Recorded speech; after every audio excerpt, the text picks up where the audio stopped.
In this video, we're going to cover how to sell a bottle of oil that is ordered as a 6-pack and sold as a single. So to get started, what I want to do is take a look over here at inventory, and I'm just going to go down here to assemblies to show you exactly what we have. So we have a part number here called assembly oil pack. This is the case. This is the part number for the case of oil. And if I choose it, I can see that I have a single part number that I made up called assembly oil single that is going to be the one that we sell. Now, to be clear, it is perfectly okay to sell the whole case. If I do that, I'm going to be using the assembly oil pack part number. But if I'm selling a single, then I want to sell the single. Now, what we're going to be doing in this video is kind of showing you what is happening over in the purchasing section, because it is very critical that you do this properly for this to work. So what we're going to do is we're going to go over here and take a look at an invoice. So we're just going to create a new invoice. We'll use the current contact, do a part sell, and we're going to add a part to it. Now, when I go in and start typing the part number, we have two things that come up. We have an assembly oil pack, which is the 6-pack of oil, and then we have assembly oil single that is our single bottle of oil. Now you can see I've got 28 of these in stock. Now, when I sell this part on an invoice, I'm going to be selling it as a single. So let's go ahead and add this part, and I have 28 of those in stock. I'm going to sell 30 of them. So we're just going to sell 30 of these. We're going to add and close. And so you can see that I've got 30. We're going to go ahead and deliver the 28. And so it's going to be ordering 2 additional items. Now, obviously, I cannot order a single oil assembly because it needs to order the case. I need 2 of the singles. By putting the single on here and letting Lizzie create the purchase order for me, so we're going to go ahead and pay this,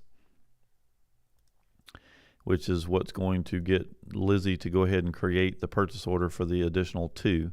So I'm just going to come over here to my special order list so I can jump over quickly to that invoice. So we're going to look at the current invoice.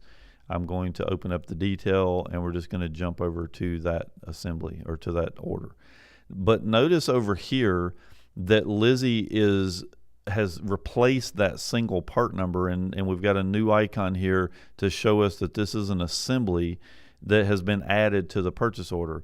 Now, I mentioned a minute ago that you can actually sell the assembly itself, and you can order the assembly itself. But if Lizzie is putting the order together for you based on you selling a single and it needing to order a case, you're going to see it look like this. You'll have the icon to tell me that this is an order of a single, but we need to order an assembly. This is the assembly part number. We're ordering, remember, we need 2 of the singles. Well, Lizzie knows there's 6 in a case, so she's only telling us to order 1 case.